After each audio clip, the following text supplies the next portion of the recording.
Last July, Deborah received a strange package in the mail. It was waiting for her in her pigeonhole.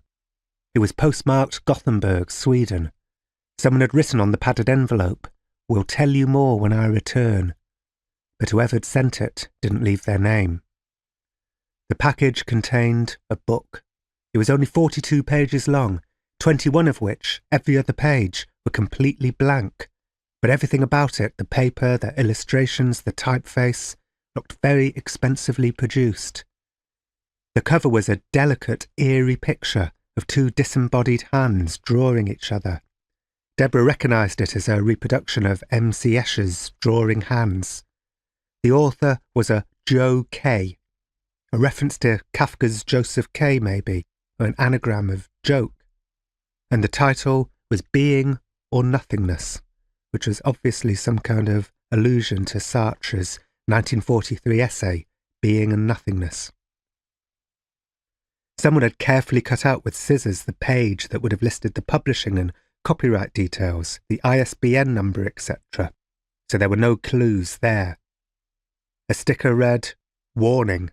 Please study the letter to Professor Hofstadter before you read the book. Good luck." Deborah leafed through it. It was obviously some kind of a puzzle waiting to be solved, with cryptic verse and pages where words had been cut out and so on. She looked again at the "We'll tell you more when I return." One of her colleagues was visiting Sweden, and so even though he wasn't normally the sort of person to send out mysterious packages, the most logical explanation was that it had come from him. But then he returned and she asked him and he said he didn't know anything about it. Deborah was intrigued. She went on the internet, and it was then she discovered she wasn't alone. "Were the recipients all neurologists?" I asked her. "No," she said. "Many were neurologists, but one was an astrophysicist from Tibet. Another was a religious scholar from Iran." "They were all academics," said James. "They'd all received the package the exact same way Deborah had, in a padded envelope from Gothenburg upon which was written, 'We'll tell you more when I return.' They'd gathered on blogs and message boards and were trying to crack the code. Maybe, suggested one recipient, the book should be read as a Christian allegory.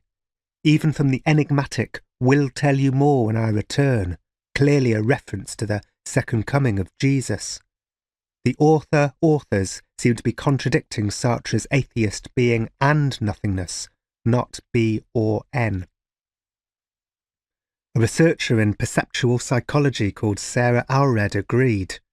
"I have a vague suspicion this is going to end up being some viral marketing, advertising ploy by some sort of religious organisation in which academics, intellectuals, scientists, philosophers will come off looking foolish." To others this seemed unlikely.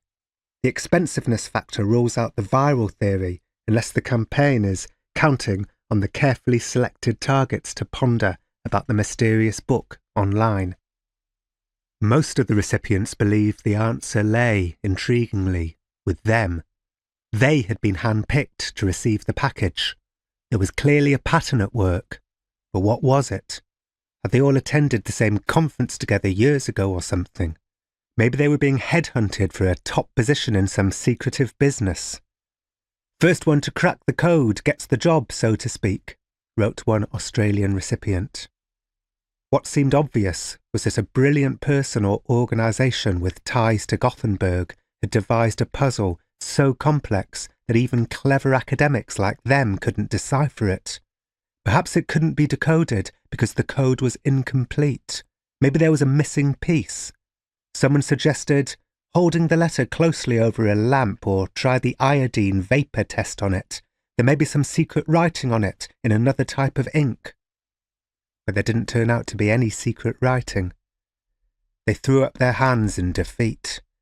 If this was a puzzle that academics couldn't solve, maybe they should bring in someone more brutish, like a private investigator or a journalist. Deborah asked around.